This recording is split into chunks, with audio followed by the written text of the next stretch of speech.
Yeswe aiko na wo we wodo magafu onye mawe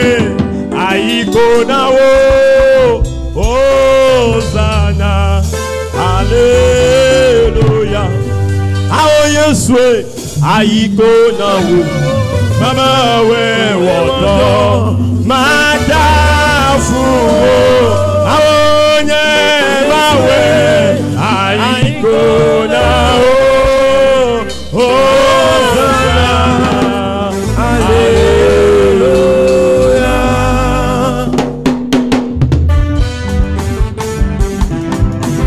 hallelujah I want you to join me hallelujah oh Yeswe aiko na wo we wodo magafu wo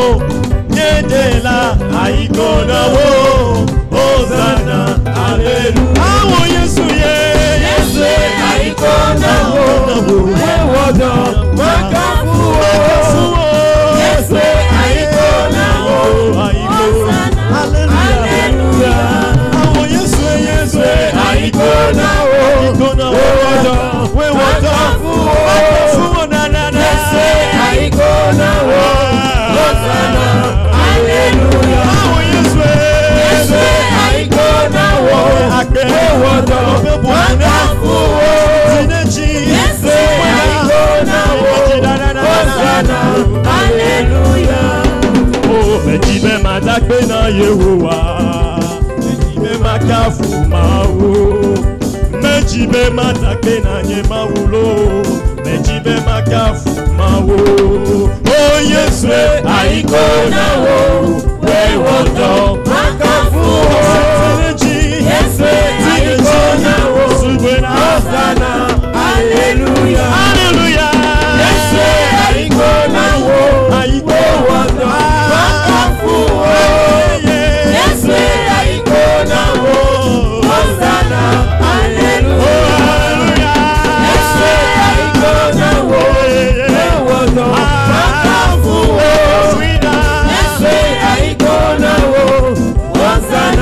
hallelujah Mejibe madakbe na Yehowa mejibe magafu mawo Nyeya mejibe madakbe na Nyemawa mejibe magafu mawo Awo Yesu aiko na wo we wodo magafu wo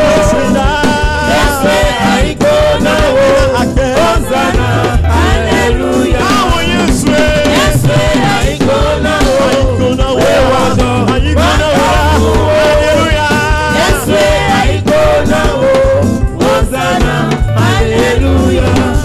Oh esima kwa Yesu awo mano yobeda esima kwa Kristo jisene mano yobeda menyano si wona amone amewokwala amone majujo Yesu koyo menyano si wona ayenye majujo Yesu koyo menyano si wona oh shima wo Yesu ajise mano yobeda esi mekoka chuna majisere mano yobeda mena nusi wona amewokwala ni machule kowo majujo Yesu koyo mena nusi wona awonye majujo Yesu koyo mena nusi wona ayenye majujo Yesu yoyo mena nusi wona ayenye majujo Yesu yoyo mena nusi wona Yesu dosione wo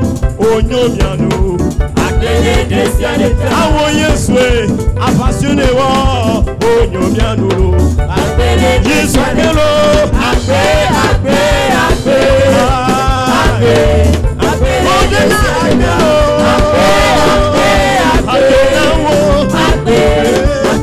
Yes, I